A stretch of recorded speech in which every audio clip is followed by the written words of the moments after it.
Okay, hi folks. Today we're going to do a quick video on how to get solder on an external VTX onto a 5-in-1 board. Reason for that is the video reception on this 5-in-1 started to get really flaky, so it started to black out and flash black over time. I'll show an example in the corner here. Apologies for all the noise. I've got my Fume Extractor turned on, so that's going to be hard to talk over. But anyways, found a post on Reddit, and I'll post the link below, and do a shout out on the corner here somewhere. That someone found out how to solder the OSD out to the VTX. So basically what's going to happen is camera goes in, and then the VTX or the OSD will be outputted to an external VTX. I'm thinking of using one of these OBX 300 as a means of replacing the built-in VTX that's flaking out on me. But anyways, let's see if I can point it out. Zoom it in. What the post says is, zoom in a bit more, and apologies, I'm shaking a bit, but that's because my table is kind of vibrating because of the Fume Extractor. But the post says to bridge these two capacitors together on the side, that one,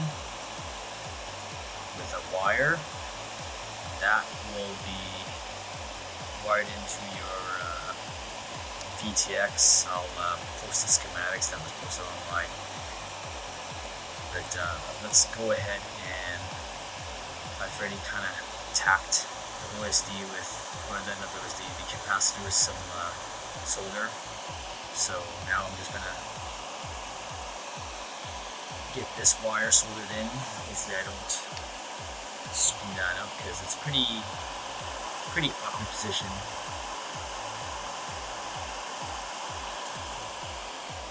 Okay. Get this part in.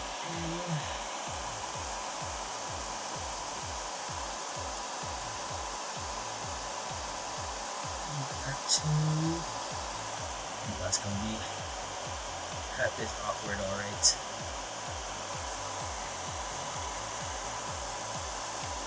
Might be easier if I took it out of the frame, but I feel like I could probably do this.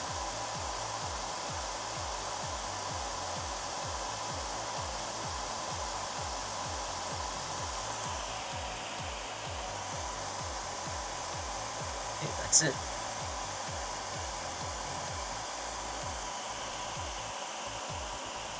Alright, that portion is done.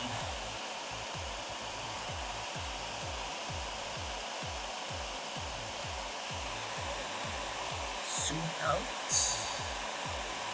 So now, next up is I'll just get this old OBX off this old Betafpv 1S ELRS board and put it onto this as a replacement. Okay. Got the OBX 300 off the old flight controller. Let's get this prepped and ready to be installed on the 5-in-1 flight controller and see if it works. So bear with me while I get this done.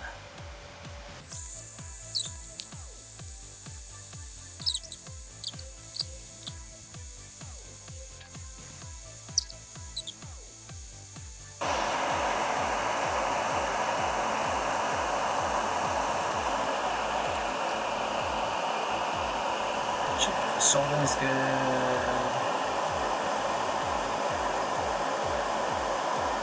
Okay. Alright. OBX 300's got most of the wires soldered up. Smart audio white, ground black, voltage red, and yellow will be video, which makes sense because it's going to video out with OSD through this VTX. Okay, let's see what much space I've got to work with here.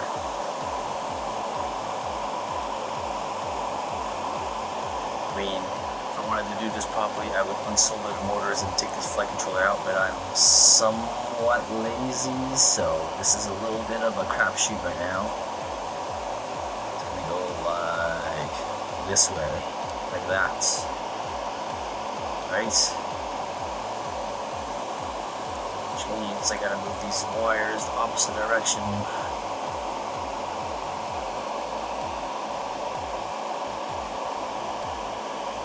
This out of the way. Let's see how much space I have to work with. Where do I need to solder this to? I need to solder this to...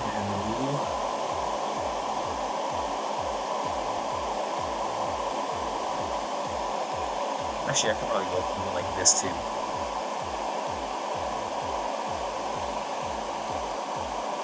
Yeah, let's do that. Same direction as the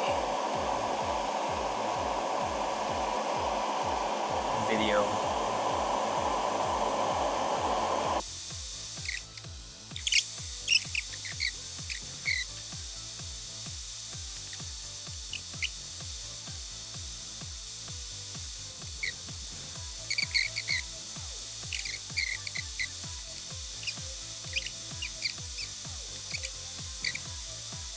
Okay, and finally, this one should be for smart audio.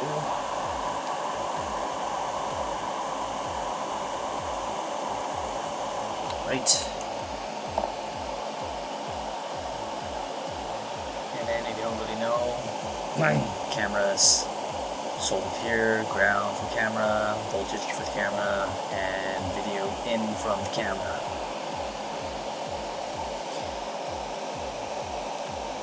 You can find those schematics on Betafpv's website, so it's not that difficult.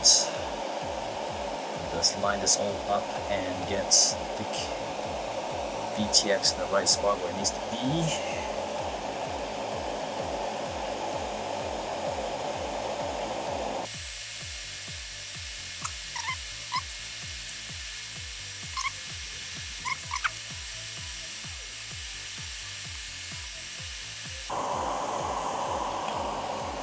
Alright, now we can plug this into the configurator and change some settings to make sure that we disable the UART2 for VTX, internal built-in VTX,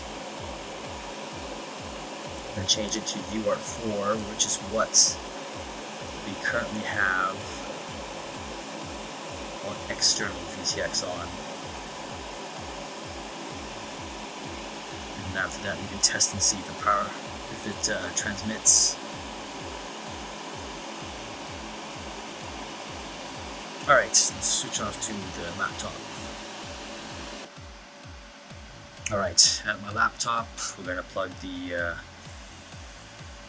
Whoop in, or 75 Pro in, with the little adapter that came with flight controller, and then of course gotta keep it ventilated with a fan here. Okay, let's get in here and see what settings need to be changed. Go to setup.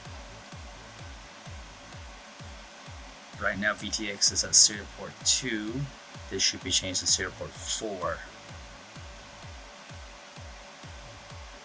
Apply, reboot.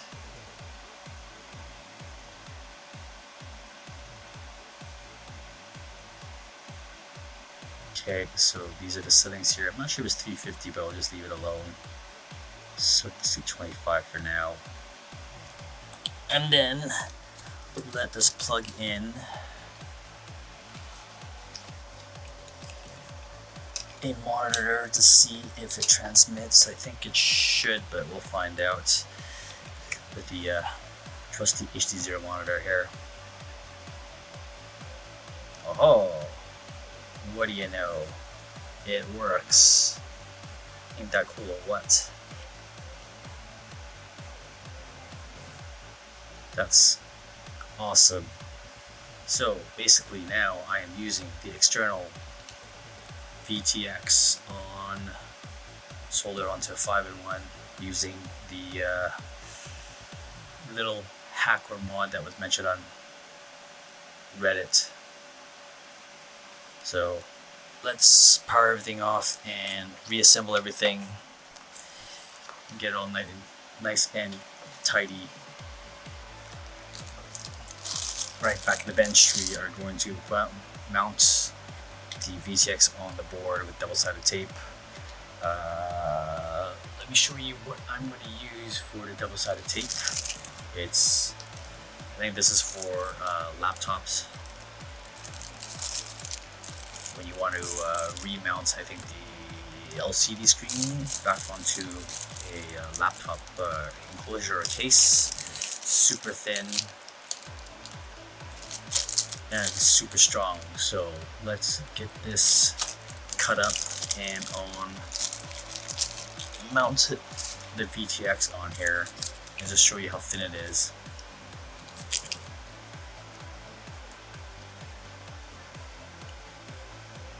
That is how thin it is, and it's super light, so let's cut some to fit and get it on there.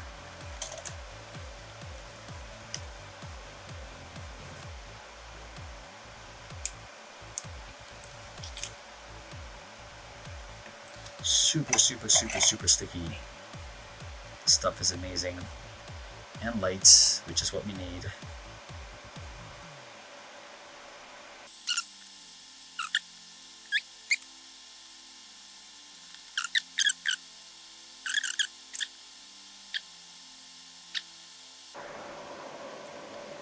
And 4.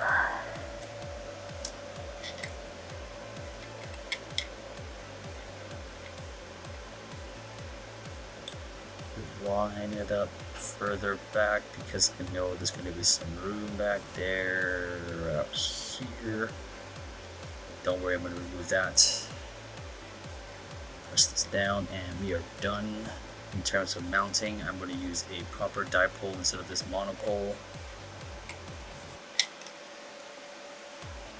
Little tool here specifically for removing and mounting antenna, UFO antennas. So I'm not sure if you can see that. Right, just pull straight out.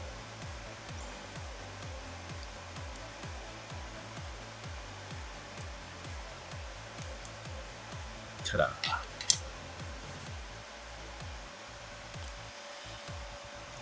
Let's mount a yellow one.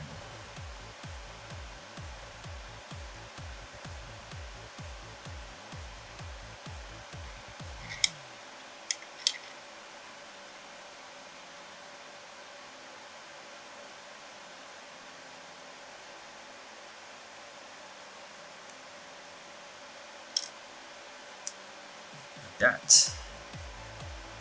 Get rid of this one. Pretty sure the one built into the 5-in-1 is toast. Nope.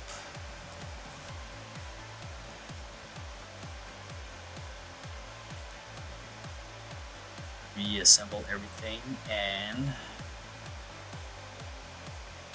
we are done. You can also throw it on the scale and see how much heavier it is after, which it will be slightly heavy because of the addition of the VTX. Again, not ideal, but you know what? I like the G4 MPU or the G4 CPU on this. Don't want to waste a perfectly good flight controller just because VTX stopped working on it, and that is one of the negatives for having an all-in-one type flight controller. If one of the features fail, like an ESC or the receiver, the LRS, or the VTX, you're going to have to either find a way of mounting an external one, or that flight controller is useless, and that's too bad. The price of, I guess,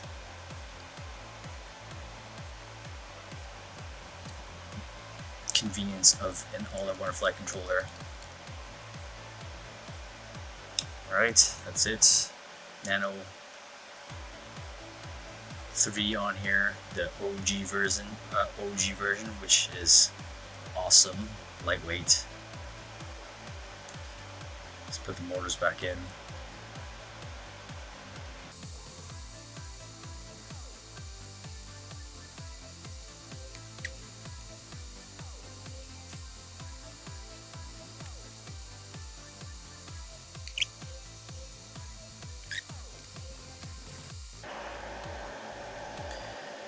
Okay, only thing left for me to do, I would secure this with some sort of glue like E6000, and for added security I will probably floss tie this on to either the canopy and or the frame.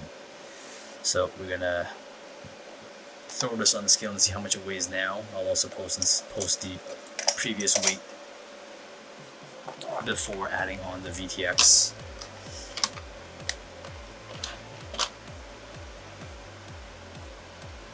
Let's see what we got here. Probably be like, I don't know, 29. Yeah, sure enough, 29.7. So it was previously 28 point something. I'll post that on the side. But anyways, hope that this video was informative. Basically, again, adding an external VTX onto the Matrix or Air 5-in-1 flight controller. Why would you do that again? If the VTX on the 5-in-1 or 4-in-1 flakes out, at least you have the means of soldering on an external one to get it back in the air. So hopefully this video has been helpful and informative. Big shout out to the dude who figured this out on Reddit. I will give you props and recognition for that. Good timing too, because this 5-in-1 literally just, the VTX just started acting all flaky on me just recently. So glad to have this back in the air, and I'll be using this for just flying around, I guess.